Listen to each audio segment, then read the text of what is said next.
किसी ने बड़े कमाल की बात कही है, जीवन में बहुत सारे दोस्त बनाना कोई ख़ास बात नहीं, लेकिन एक ही दोस्त से पूरी ईमानदारी से जीवन भर दोस्ती निभाना ये बहुत ख़ास बात है। नमस्कार, मेरा नाम है जितेंद्र कुमार। मैं आज आपके लिए एक छोटी सी कहानी लेकर आया हूँ।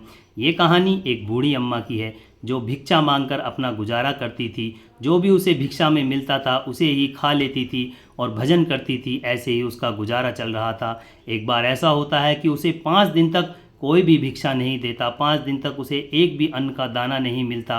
वो भिक्षा मांगने जाती थी, जब उसे कुछ नहीं मिलता था वो घर आती थी, एक गिलास पानी पीती थी, भजन करती थी और सोने से पहले ये कहती थी, प्रभु जैसी आपकी इच्छा। ऐसे ही उसे 5 दिन हो गए थे, भिक्षा नहीं मिली थी। छठे दिन उसे कोई 2 मुट्ठी चने दे देता है।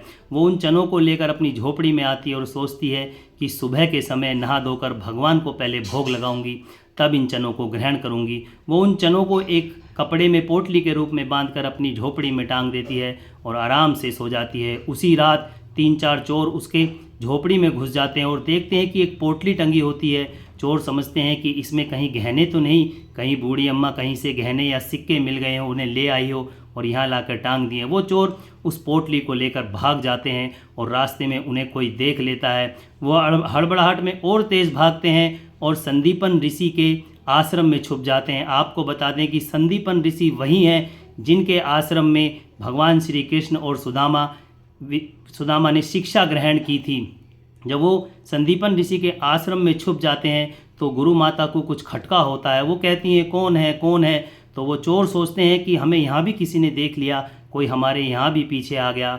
वो चोर हड़बड़ाहट में वहाँ से भी भाग जाते हैं। जल्दबाजी में वो चने की पोटली को वहीं छोड़ जाते हैं और भाग जाते हैं। सुबह के समय जब गुरु माता सफाई कर रही होती हैं तो उन्हें वो चने की पोटली मिलती है। वो उसे खोल के देखती हैं तो उसके अंदर चने होते हैं। उधर वो अम्मा जो भिक्षा मांगकर उन चनों को लाई थी, वो सुबह उठकर देखती हैं कि उसके चने वहाँ नहीं थे। वो सोचती है कि कोई मेरे चनों को चोरी करके ले गया। उस बूढ़ी अम्मा को जो भिक्षा मांगती उसे इतनी तेज़ गुस्सा आता है, वो गुस्से में एक श्राप दे देती है और कहती है, जो भी इन चनों को खाएगा वो ज़िंदगी भर गरीब रहेगा, दरिद्रता में ही उसका समय कटेगा। इस तरह का वो श्राप दे देती है। उधर गुरु माता के हाथ में वो चने होते हैं और तभी श्री कृष्ण भगवान और सुदामा जी वन से लकड़ी लेने जा रहे होते हैं। तब गुरु माता उन चनों को सुदामा को दे देती हैं और कहती हैं कि ये सुदामा ले जाओ, रास्ते में कहीं तुम्हें भूख लगे तो इन चनों को आपस में मिल बांट के खा लेना। आपको बता दें कि सुदामा जन्म से ही बहुत ज्ञानी थे। वो उन चनों की पोटली को देखते ही समझ जाते हैं। उन्हें सारी कहानी, उन चनों की पोटलियों की सारी कहानी समझ में आ जाती है।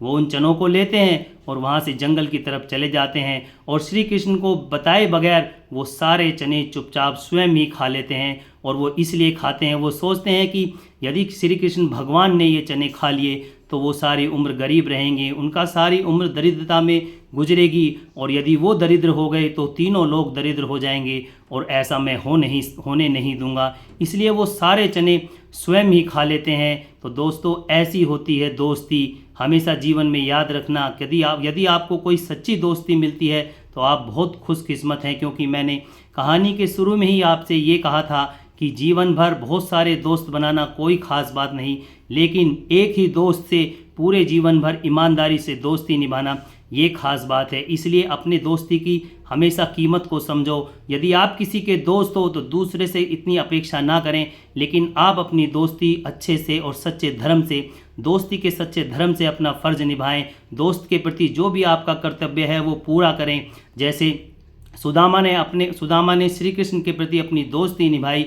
उन्होंने सोचा कि मेरे दरिद्र रहने से कोई फ़र्क नहीं पड़ेगा, लेकिन यदि श्री कृष्ण ने चने खा लिए तो वो दरिद्र हो जाएंगे। आपने ये कहानी चने वाली पहले भी सुनी होगी, लेकिन इसका सच्चा अर्थ यही है कि सुदामा ने श्री कृष्ण को चने इसलिए नहीं दिए थे क्योंकि उन चनों पे श्राप लगा हुआ था। जो भी उन चनों को खाएगा वो ज़िंदगी भर गरीब रहेगा और दरिद्र रहेगा। तो दोस्तों, इस तरह की दोस्ती होनी चाहिए, निस्वार्थ, दूसरे की भले के लिए अपने दोस्त का हमेशा भला सोचना, ना कि ऐसी दोस्ती की दोस्ती के नाम पर पीठ में ही छुरा भोंक देना। तो दोस्तों, आपको ये छोटी सी कहानी यदि अच्छी लगी हो तो हमारी वीडियो को शेयर करें, लाइक करें और हमारे चैनल को सब्सक्राइब करें। मिलते हैं आपसे एक नई वीडियो में एक नई कहानी के साथ। तब तक के लिए नमस्कार, जय हिंद।